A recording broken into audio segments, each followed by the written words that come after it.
Salut la compagnie, c'est Jules Melon et aujourd'hui, dans un point ciné-critique, je ne suis pas seul puisque je suis avec l'ami Nightmare Chronique Cinéma. Comment vas-tu?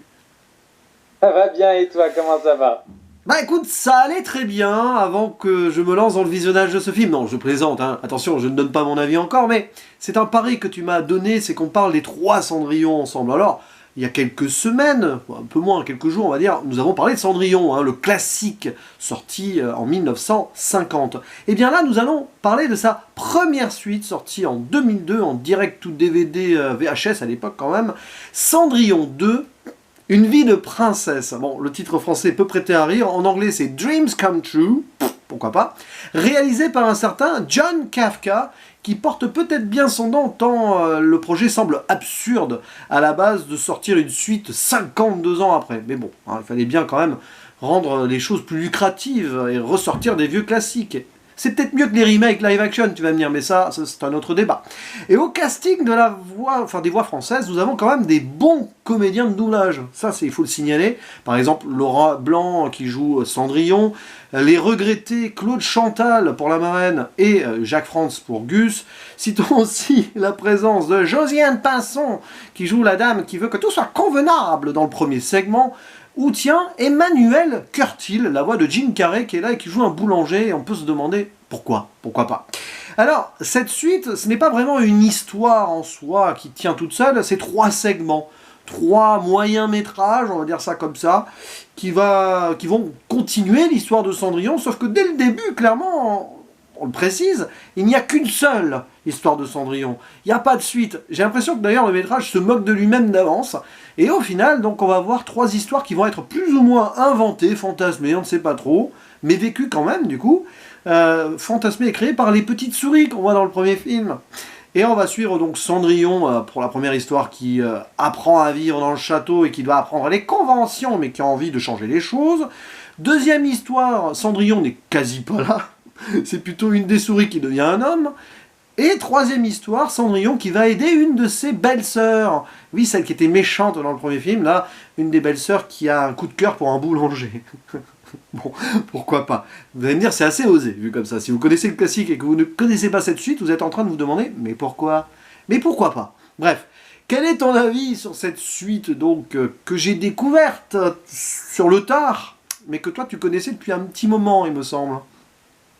Et oui, effectivement, j'ai connu ça étant tout petit, étant donné que j'ai baigné vraiment dès le début, j'ai baigné dans l'univers Disney et j'ai grandi dans la période où Disney Toon, le studio qui est derrière toutes les suites et tous les spin-offs des classiques d'animation Disney et Pixar, voilà, j'ai baigné dans l'ère de cette industrie, de ce studio d'animation.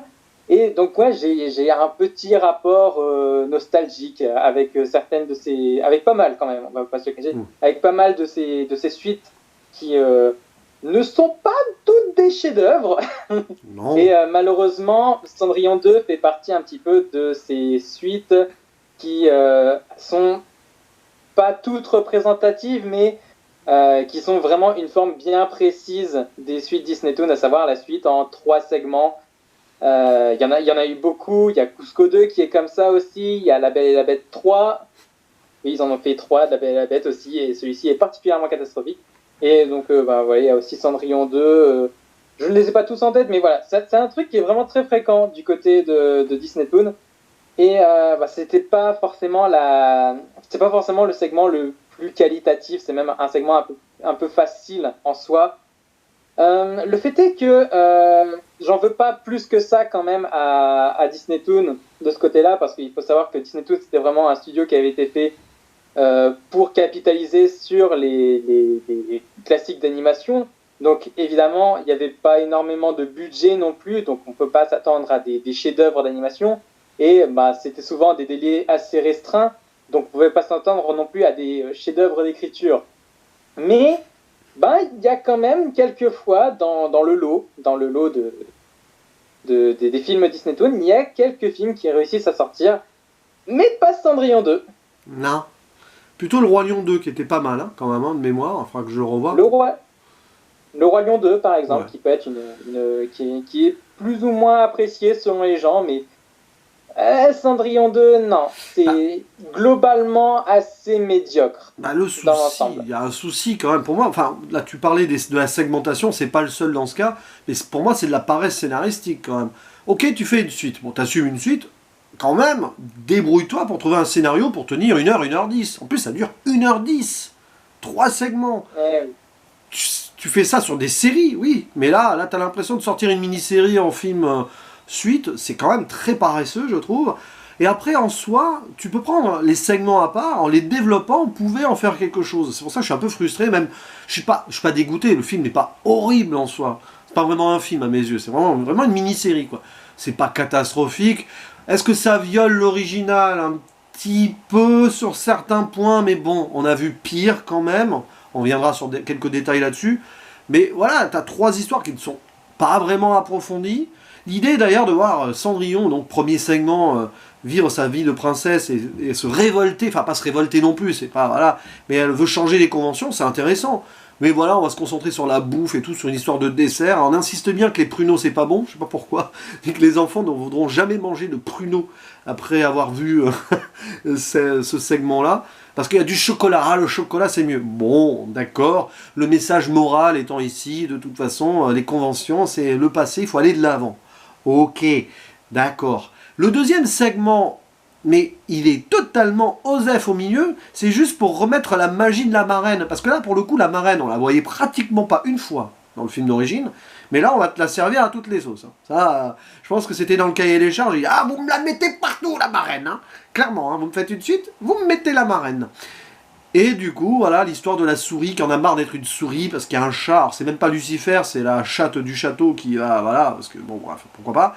Et la souris veut devenir homme. Mais une fois qu'elle est homme, elle se rend compte que même en étant une petite créature, elle peut avoir son importance. Le message est beau. Même les petites créatures ont leur importance sur cette terre. Bravo, merci Disney. Troisième scénario, oui, l'histoire donc de la belle-sœur, la méchante, alors c'est Anastasie du coup qui est choisie, ça aurait pu être Javotte, mais c'est Anastasie, qui est doublée elle par Barbara Tissier, comme dans le premier film, enfin le redoublage du premier film, hein, voilà, la voix de Cameron Diaz.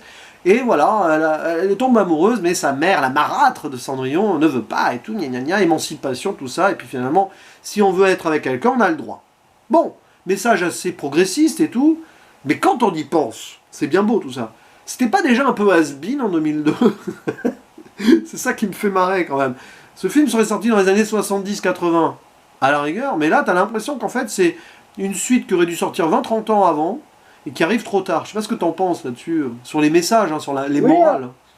oui, un petit peu, mais en vrai, c'est ce genre de suite de Disney qui est vraiment fait à la va-vite. Tu sens qu'il n'y a pas.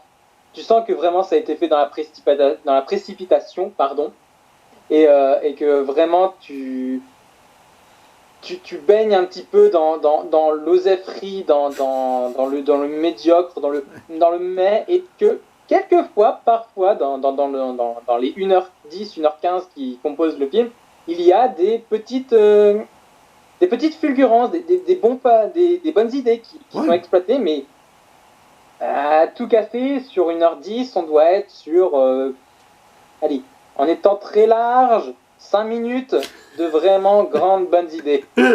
Et encore, on parle pas des chansons là, parce que les chansons ont été interprétées visiblement par Laurie dans la VF. Ça rappelle des souvenirs. Oui, Laurie était une chanteuse des années 2000, au passage.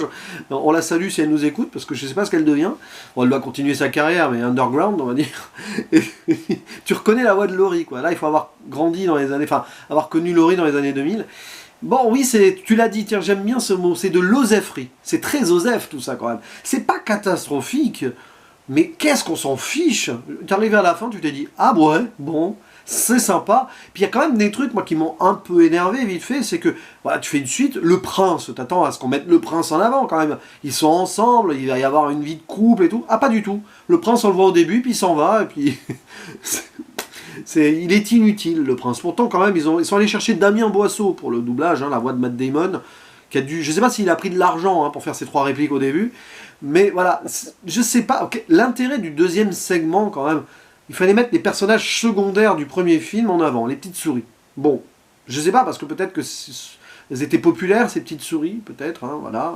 Mais bon, j'avoue que c'est pas très intéressant. Le dernier segment aurait pu être beaucoup plus passionnant d'ailleurs, si on avait vraiment eu la confrontation pure et dure entre la marâtre et aussi ses vraies filles, après qu'elle se soit pris la tête avec Cendrillon. Mais finalement, la marâtre qui reste, elle reste méchante, elle est sous-utilisée aussi. Il aurait pu avoir vraiment un approfondissement des trucs là-dessus. Et en fait, tous les antagonistes, les problèmes et tout sont très légers dans ces suites-là. En même temps, quand on a 3 segments de, on va dire quoi, 20 minutes chacun, 20-25 minutes chacun, tu peux pas approfondir grand-chose, quoi. C'est un peu le souci aussi. Alors voilà, je suis persuadé qu'en se concentrant sur une histoire, notamment la dernière à la rigueur, en rajoutant un peu plus de trucs quand même, il y aurait eu moyen. Voilà, il y aurait eu moyen.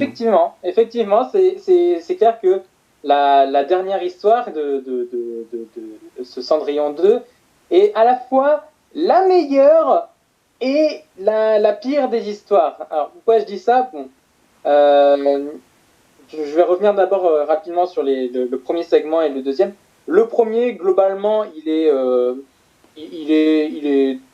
plus comique qu'autre chose. Oui. Il est complètement sauvé par le personnage de Prudence, je ne sais pas si c'est une gouvernante ou quelque chose de genre, mais avec sa célèbre réplique, vraiment, qu'elle sort au moins 5-6 fois, ce n'est pas convenable, qui à chaque fois me fait rire, vraiment. Oui. Ça me décroche le sourire, vraiment, parce qu'il y a vraiment ce ton très, très bourgeois, très coincé, qui est très drôle, vraiment. Il y a vraiment quelque chose de très drôle dans cette réplique. Mais comme elle est souvent sortie, et vraiment avec le bon ton, la bonne énergie et le bon timing, c'est le petit truc, le personnage qui réussit à sauver un petit peu le minimum d'intérêt qu'on peut avoir pour le premier segment. Pour le deuxième, il n'y a pas grand-chose à dire, étant donné que c'est globalement inintéressant, globalement chiant, c'est vraiment le ventre mou, hein, littéralement, puisque c'est au milieu. T'as un éléphant, ouais. On est vraiment sur quelque chose qui n'a pas de grand intérêt, juste Jack qui se dit il veut être humain pour pouvoir aider Cendrillon, c'est bien. Et ça permet juste d'avoir du cartoon assez pauvre, on va pas se cacher. Du Tom et Jerry, quoi. C'est pas aussi recherché que d'autres trucs de cartoon, mais. Non, mais t'as l'impression de voir Tom et Jerry. T'as Tom et Jerry, quoi. Le chat et la souris. Puis le chat qui continue à chasser la souris même quand elle est devenue homme. Il a du flair, ce chat. Moi, je dis chapeau. Chapeau. Et du coup, le troisième segment qui est un petit peu, qui est du coup le meilleur et le pire, parce que pour ce qui est du pire, on a toute une partie du segment qui est entièrement dédiée au personnage de Lucifer qui veut draguer le chat du château, et ça crée vraiment là encore du comique assez naze, on va pas se cacher.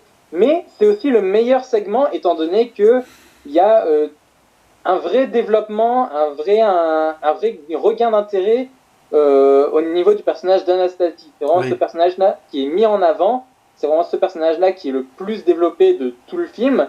Il y a un vrai intérêt qui se crée autour de lui. Il y a une forme de rédemption, une certaine manière de l'apprécier aussi, ce personnage-là. Ouais. Et c'est vraiment ça qui a fait que je me suis dit, c'est le petit truc qui fait que malgré la médiocrité globale du film, il y a quand même un intérêt non négligeable à dire que c'est pas une purge totale, c'est pas un ratage total. Il y a le développement d'Anastasie, notamment dans justement la scène finale, dont je ne vais pas plus développer, mais grosso modo, il y a 1-2 minutes à la toute fin où vraiment Anastasie explose son potentiel et elle prend littéralement son indépendance, et c'est un segment, c'est un tout petit passage qui est vraiment tellement satisfaisant, surtout quand tu as passé globalement tout le reste du film à te dire ouais, mais okay. au moins sur cette fin, il y a un petit message sympa qui est passé, c'est non, la méchanceté n'est pas génétique, c'est pas parce que leur mère est méchante qu'elles ne peuvent pas évoluer, les deux filles. Donc voilà, mais c'est vrai que bon, après, pourquoi le boulanger, pourquoi pas, ça fait un peu les exclus d'une manière qui se mettent ensemble. Ouais, bon, il y a quelques clichés là-dessus. Il y a un truc qui m'a un peu, pas choqué, mais qui m'a surpris, mais finalement, on en avait parlé, je crois, je sais plus si c'était en off ou dans la vidéo de Cendrillon, mais Lucifer, moi je pensais qu'il avait péri, moi, dans le premier, tu vois, quand il tombe de haut. Oh, ben non, il a l'air en pleine forme. Donc oui, tu avais raison, les chars tombent sur leurs pattes, même de très haut. Mais bon, bon c'est la magie de Disney. Après, il faut pas oublier que c'est une réécriture fantasmée par des souris. Quoique la fin, t'as l'impression que ça a été vécu. Enfin, il y a un truc. Comme je le disais en intro, le film se moque de lui-même, quoi. Ces histoires n'auraient jamais dû exister. Le film n'aurait jamais dû exister. Mais ça existe. Ce sont des fanfictions de souris, en fait, ce film-là. Pourquoi pas? T'as l'impression que ça a été fait par des fans, comme suite. Peut-être que c'est le cas, hein. Peut-être que Monsieur Kafka et son scénariste, parce que oui, il y a un scénariste, qui s'appelle, citons-le quand même, hein, Tom Rogers. Il a un nom très commun. C'est pas Steven Rogers, hein. Steve Rogers, non, c'est pas Captain America, c'est Tom Rogers. Peut-être qu'ils étaient fans du film de base et qu'ils ont voulu faire leur histoire, et Disney leur a dit banco parce qu'ils étaient là, quoi. Mais ouais. Peut-être. Mais bon, ouais, c'est très oubliable en fait. C'est pas une catastrophe. On peut quand même toujours après chipoter sur Cendrillon, l'utilisation dont on fait d'elle quand même. Elle pardonne très rapidement, donc pourquoi pas. Le fait qu'elle aille au village en troisième segment, habillée pas en servante, mais pas loin. T'as l'impression qu'elle veut se cacher d'être la princesse, mais c'est bon, elle doit être appréciée de tout le monde quand même. Je sais pas. Qu'est-ce qui l'empêcherait d'aller faire ses courses en habillée en princesse? Bon. Oui, c'est ça, mais il y a quelques répliques aussi où tu tiques. Je pense par exemple dans le premier segment où Cendrillon voit à la grille du château des villageois oui. en les appelant, en criant « Mes amis !» Et là, tu tiques un petit peu en te disant « Si elle a des amis, pourquoi dans le premier film elle restait chez Samara si visiblement elle était pas épanouie, hein, rien ne l'empêche, je sais pas. Ce genre de petite réplique qui tique un petit peu. Peut-être que, je sais pas, il s'est passé 1 ou 2, 3 ans, on sait pas, peut-être qu'entre temps, justement, elle est devenue l'amie des villageois parce c'est une princesse proche de son peuple, mais du coup, le troisième segment, elle se sent obligée de se déguiser pour passer inaperçue, n'a aucun sens. En fait. Alors, on peut pas vraiment dire que c'est excusé comme ça, puisque dans le premier segment, on explique que justement le prince et Cendrillon rentrent de la lune de miel. Oui, on peut imaginer que le premier segment se déroule après la fin du premier film. Ils étaient peut-être là au mariage et c'est devenu ses amis. Ça va vite. Mais Cendrillon, ça va vite. Elle pardonne vite, elle se fait très vite des amis. Il n'y a pas de souci, quoi. Ouais. On voit les petits oiseaux à un moment aussi avec leur magnifique bonnet, évidemment. Non mais voilà. Les fameux bonnets qui t'ont fait tiquer dans le premier film. Là on les voit très bien. Peut-être qu'elle voulait saluer en fait les oiseaux en disant mes amis et qu'il y avait des oiseaux derrière. Elle parlait pas aux villageois, c'était un vent. Non mais bon. Ouais, après on va pas chipoter, mais bon, c'est quand même un truc qui est sorti mondialement, donc oui on est en droit de chipoter un peu, mais ça va, c'est pas une catastrophe. On n'est pas dans le remake plan par plan de certains live-action récents, par exemple. Hein, on va pas citer. Voilà c'est pour ça que j'aurais toujours plus de respect pour les suites Disney Toon que pour les remakes live. Parce que pour autant que certaines suites puissent être médiocres, au moins, il y avait un minimum d'effort d'imagination. On se disait, au moins, on fait pas la même chose. Quoique des fois, c'était vraiment, on reprend la même base et on fait juste... un changement de point de vue, mais on fait exactement la même chose. Ouais. Je pense par exemple à la suite de... Comment dire t'as le Roi Lion 3. La suite de Cusco. T'as le Roi Lion 3 aussi. Oui.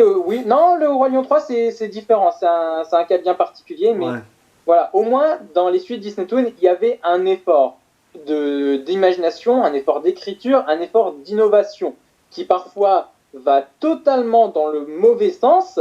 Mais bon, au moins, il y a une intention. Au moins, il y a une volonté de faire quelque chose de nouveau. Là où les remakes live, c'est vraiment le matraquage de la nostalgie sans la moindre innovation. C'est vraiment ça qui fait que j'aurais toujours plus de respect pour Disney Toon que pour les remakes live. Ouais, et puis donc avant de conclure, il nous reste quand même bientôt, hein, sûrement d'ici cet été, le 3 est évoqué, qui peut apparemment, mais on n'en dit pas plus, mais de ce que j'ai compris, hein, qui pourrait être une surprise légèrement plus positive, donc au moins là-dessus, ça promet quelque chose d'intéressant. Mais même là, même si finalement le film est totalement osef, il y avait des choses à dire dessus, notamment sur le doublage, on a insisté un peu dessus, mais c'est vrai, tu parlais de prudence. Merci Josiane Pinson, parce que c'est pas convenable, elle le fait très très bien. Hein. Voix française de Helen Hunt à l'époque, entre autres, voilà, qui a bercé peut-être vos VF des années 90, début 2000. Mais voilà, donc c'était cool d'en parler avec toi, cher ami. Est-ce que tu as un dernier mot à rajouter? Bon, bien sûr. Oui, il y a juste un truc comme ça auquel je viens de repenser, pour rebondir sur un dernier truc que tu avais dit. Tu avais parlé des chansons, tu avais évoqué très rapidement les chansons chantées par Laurie. En soi, les chansons, déjà, un petit mot dessus, elles sont pas mauvaises en soi, elles sont juste, comme elles sont juste extra-diégétiques et montées vraiment sous forme de clip, elles sont juste extrêmement oubliables là aussi. Et même si elles sont assez catchy par moments, vraiment, elles peuvent être sympas à l'écoute, mais elles sont pas aussi marquantes que des chansons Disney. Et Laurie, depuis, elle s'est vachement épanouie dans le doublage, étant donné que c'est elle qui a endossé le rôle de la Fée Clochette dans la saga initiée par Disney Toon. Dans les 6 films de la Fée Clochette, c'est elle qui prend le rôle de Clochette. C'est vrai, elle a fait d'autres doublages aussi, mais c'est vrai que niveau chanteuse, peut-être elle est moins active, mais elle a fait quelques voix et tout. Mais ça va, elle chante pas mal, hein. Je trouve que ça va, Laurie, c'était pas une mauvaise chanteuse en soi non plus, attention. Hein. Mais bon, c'est vrai qu'on en parle moins ces derniers temps. Je crois qu'on en a plus parlé pour du doublage ces dernières années que pour la musique. Mais en tout cas, mais elle a totalement amorcé et réussi la transition de chanteuse à comédienne. Ouais. Aujourd'hui, elle est totalement épanouie dans le doublage, dans la comédie, dans certaines séries que je ne regarde pas, donc je ne peux pas juger, mais en tout cas, elle s'épanouit beaucoup plus là-dedans que dans la musique. En tout cas, quoi qu'il arrive, c'était très intéressant de parler de tout ça avec toi. Et puis, n'hésitez pas à dire dans les commentaires ce que vous avez pensé de cette suite, si vous l'avez vue, ou si vous espérez la voir, alors qu'il y a un avion qui passe dans le ciel en même temps. Là. Ça y est, on va nous larguer des bombes. Non, vraiment, non. Mais, et puis, s'il y a des fans de Laurie aussi, n'hésitez pas en commentaire à la défendre. Parce que c'est vrai que j'étais un peu vache avec elle, mais pas tant que ça, en fait. Voilà. C'est juste qu'on l'a un peu oublié. Ça fait partie de ces trucs des années 2000. On ne sait plus trop où ils sont passés parfois. Mais en tout cas, merci beaucoup, cher ami, pour ce petit moment de partage cinéma. Et la prochaine fois, ce sera pour Cendrillon 3, qui a un autre titre d'ailleurs. C'est pas Cendrillon 3. Je crois que c'est le sortilège de Cendrillon, c'est ça ? C'est ça. Enfin, si, c'est Cendrillon 3, 2 points, le sortilège de Cendrillon. Mais ce sera, je pense, encore plus passionnant d'en parler de celui-là, parce qu'apparemment, je ne sais pas à quoi m'attendre. Voilà, j'y vais sans filet. Ouais. En tout cas, merci Nightmare pour ce moment de discussion. Merci à toi d'avoir accepté de faire cette suite, parce que je pense que tu n'aurais jamais pensé à la critiquer tout seul. Ah, tout seul, non. Tout seul, non. J'ai déjà eu des suites pas bonnes, hein, genre Le Secret de Bisbee 2, que je veux oublier très vite. Hein. J'en ai pas parlé en vidéo, je peux pas. Peut-être qu'un jour en duo je le ferai, mais vraiment je vais souffrir si c'est le cas. Mais en tout cas, n'hésitez pas donc à réagir, et puis il ne nous reste plus qu'à dire le mot de la fin, le traditionnel. À la prochaine. Ciao.